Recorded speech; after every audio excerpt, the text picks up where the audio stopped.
to talk about some dope stuff ourselves. We had an amazing weekend in sports. We got an amazing week in sports heading up, right? Big time local week for Miami. Huge, and it all kicks off with our favorite team, the Miami Heat. Now, we saw them, get through the first round, beating Atlanta 4-1.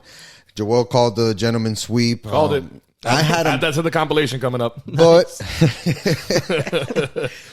I really thought that we should have swept them, right? And game 3 is evidence of that because we let that game get away from us in a game that we dominated for 3 quarters. We let them get back in, and then ultimately 1 point loss on the road. 1 point loss on the road, but 2 really bad possessions to end the game, right? Yeah, sure. Yeah, absolutely. And that shit killed us. It could have been worse. You could not have been able to inbound the ball on the last play. Hey.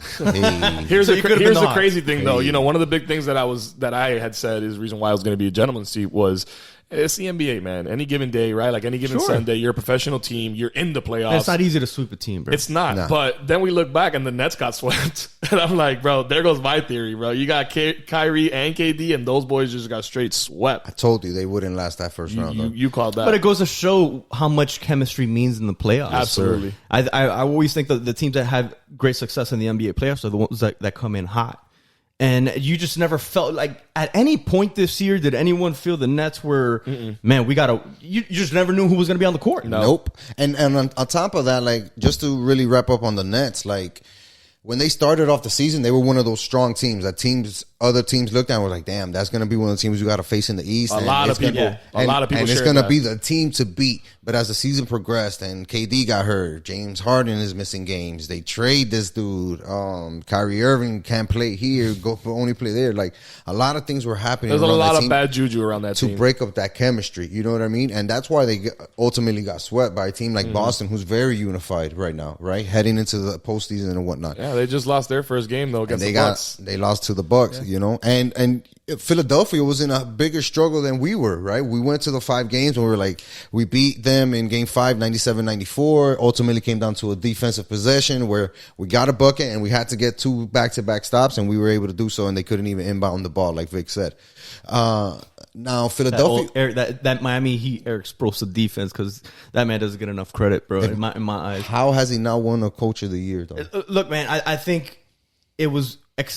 perfectly said after the Hawks series. This is a team that, like Trae Young has said it, man, you need to figure out Miami's defense. And this is a organization that prides itself on defense. I mean, from the Big 3 era prior, it's just something that they've always done. Right. You better be able to match that. And if you can't, you're going to have a hard time with the Miami Heat, because it's first and foremost on the defensive end that they just crush guys. And they're able to not only crush guys, but like really stifle your star player. So now you're losing your best option, right? The guy you're depending on. They showed the 3-man switch on Trae Young when he goes from bam to like. We talked about that on last week's show. That is crazy to see that. Yes, that's coaching right there. That's next level coaching, because again, Eric Spoelstra comes from that. Like Vic knows, that tree where it's like, I'm grinding from this video room. I'm going to watch thousands and thousands of hours of tape and get enough knowledge that when I run into a situation, I can rely on it. And not only that, I can tell the kid who's working for me at that point, hey, look for this. Find me tendencies that have this. Yeah. And that's what Spoelstra excels in. Yeah. And that's what we saw in that last possession, where we were able to stifle them defensively. Now, this next matchup against Philadelphia, who beat Toronto 4-2, 4-2, but it cost them a lot, right? It cost them a lot because we saw Joel Embiid get hurt, broken orbital, out indefinitely. They don't know how many games he's going to play. Nasty elbow to the face. We talk about coaching. We were just hitting on coaching. How with 3 minutes and 29 seconds left in the game, up 29, that guy's Joel in the game. Embiid's still there. Look, and I get it. I heard Doc mention, they normally take him out around the 2-minute mark. It just, a lot of teams do that. Probably just got away from him. He thought he was going to be, but that's going to cost him. Prime example. That's going to cost him. And to me, and I'll be careful when I say this because I know how I might rub some people the wrong way. I mean, we're Miami podcast, so I probably won't. This is Dade County. I think Doc Rivers might be one of the most overrated coaches. Absolutely, absolutely. And you can't win in Los Angeles. You have one title, which you needed the Big 3 in Boston to do so. You haven't really won elsewhere. And just gets all this praise. And granted, he's a good coach. I'm not saying he's not. Look what he's done with Philadelphia. But there's just some boneheaded moves that you make. And then they've put you on this pedestal as if you're like even up to par with the Spoelsers of the world. I think Spoelstra has started to separate himself from a lot of these active coaches. You give Pop credit for everything Pop has done. Facts. But Pop had a bunch of Hall of Famers with him as well. Yeah. Right. Granted. Three for longer. Had a few of those, but 3. Chris Bosh already being one. Dwayne Wade's going to be a Sherlock Hall of Famer, and let's not even mention LeBron James. I don't think Plus he gets the plethora of other guys, Shane Battier and all those guys. But what is being done now, post Big 3 era by Eric Spoelstra, it's just phenomenal. It's really pleasant to see because he's solidifying himself as, if not the best coach in the NBA, top 3. I don't know how you would. Who do you put above him? Right there's now, nobody. I mean, there's a couple guys that I would put up there with. I like Steve Kerr. I'm a big fan of Steve Kerr. Granted, he has the best players in the world on that team. But you can also have the best players in the world and not make it work. Sure, like he does everything. Like all those conversations that he has on the bench with staff, and like those moments that we've seen from him. Like he's a player first, and then he's a coach. So I give him those props. But is it him, or is it like what percentage do you give him credit in that relationship between a guy like Curry and Steph Curry? Because Steph Curry is generationally one of the greatest players. Yeah, I'm not here to quantify where credit is due, but I'm saying he's a good coach. You can mess that up. You can have LeBron James and a great team. I think Eric Spoelstra, if he's not already, he's flirting with the word great. Yeah. The thing is, he is great because not only has he been able to stay with the same franchise, right, the whole length of his career, from the bottom all the way to the top of what he's been doing, right? He's been successful. He's had bad years. He's been able to bounce back and always keep the team relevant, competitive, and in the mix. Meaning in the mix for a playoff spot or even in the first round, bouncing the second round, whatever. But we're always, that's the target, winning, being the best, winning, trying to find a way to win. Right. And he's always done it with sometimes really, really great pieces, but most of the times, okay pieces, good pieces that can be coached to do better. And that's where I think Eric has separated himself a long time ago because he's been able to do more with less. We won't know how great Eric Spoelstra is because he loves the Miami Heat. No, I feel bad for the next coach. He is. They've made a commitment to Eric Spoelstra. I don't believe he's ever going to go anywhere, especially right now. And I've heard Jeff Van Gundy. I remember Jeff Van Gundy would tell us to Sedano, and I think Tim Legler has mentioned it as well. If Eric Spoelstra right now was to test the market, he may become the highest paid coach in the NBA. He would have more than half the league waiting, even willing to fire or part ways with who they currently have as their coach because he's that good.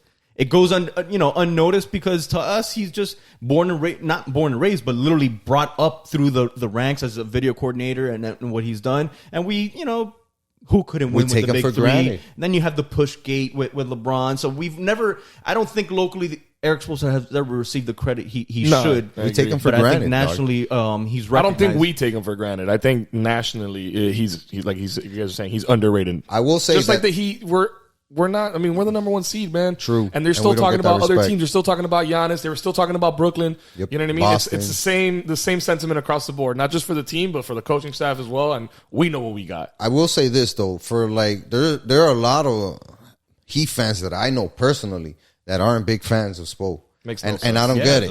You know what I mean? There's a lot. That's what I don't understand. But we'll see his mastermind come to work this series, right? We got a big series against Philadelphia. We're going to be home starting tonight. It's Monday. Yep. We're recording this podcast. You guys are going to know the result of the game tomorrow. But what I'm expecting is a really good showcase of how to get it done no matter what the circumstances are. We know that Embiid is out. We know that Kyle Lowry's out for game 1, possibly game 2, right? Because it's a hamstring. Like, how quickly can you recover from a hamstring? We've seen guys miss 6 months from pulling a hamstring. Jimmy Butler dealing with the knee issue. Maybe he is able to play and get some rest. A lot depends on these first 2 games at home where we got to get the dub and really assure ourselves of, man, not only getting the 2 victories at home, but making sure that we put the 76ers in a tough spot and kind of force Embiid to come back earlier than what he thinks he can come back, right? And say, damn, the Heat are down. The Heat are up 2-0 heading to Philadelphia. Embiid might just play this game to give Philadelphia a chance, because you lose that game 3 to Miami Heat on the road. Like, I'm sorry, but there's a good chance that we're sweeping you. Yeah. Because we're not going to want to come back to play another game at home. So let's see, man. I mean, Vic, how do you see the series going? I got the Heat winning in 5 games, because I don't think Embiid's going to be able to come back from his injury. And James Harden isn't good enough basically to carry that team. He's just trash. I couldn't agree with you more. And I think it's not of who's out for the Heat. It's the fact that they have the MVP of the season out for indefinitely. Who knows when he comes back from that injury? They just don't have the supporting pieces like Miami does. How do you replace 28 points per game? I almost at 7'1", 250. So you're going to lose you're a team built obviously in the paint because of who Joel Embiid is. You lose that. So now Bam's going to have should have a good outing, a good series, and you're asking James Harden, who you made the trade for, you're asking him to do something he no longer is doing. He's not the James Harden we've seen from the Houston Rockets, who would put up 28 points, average 28 points per game in the playoffs with Houston. Last 12 games, James Harden hasn't reached or surpassed 22 games in his playoff games. Right.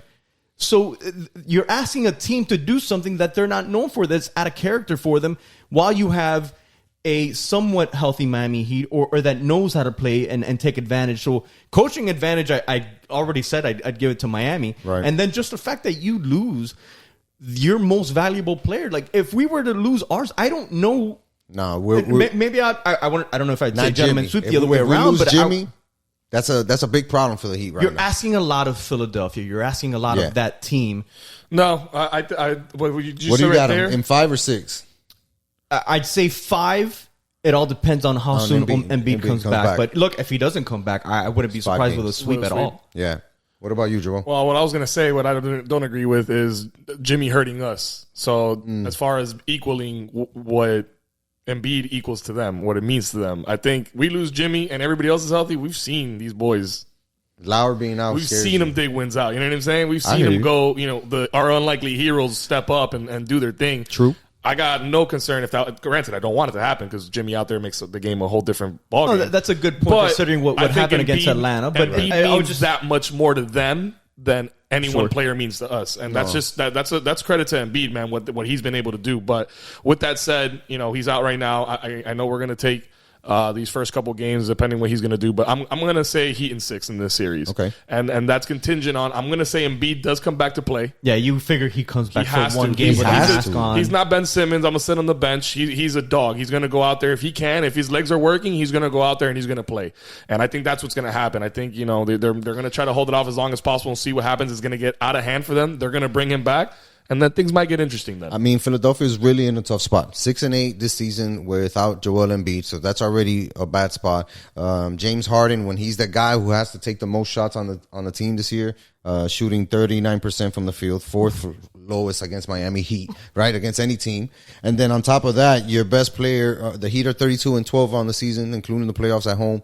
And your best player this playoffs, or most consistent players besides Embiid, has been Danny Green. He just made 16 threes in that series against Danny Toronto. Green at times has been our Achilles heel. He's a Heat killer. So that's why I mentioned him, because I know that guy's a Heat killer. But thank you for mentioning him, because I hate that guy. I think it still bodes well for the Heat, and I think they're still going to be able to pull it off in 5 no matter what. It's not going to matter. It's not going to matter.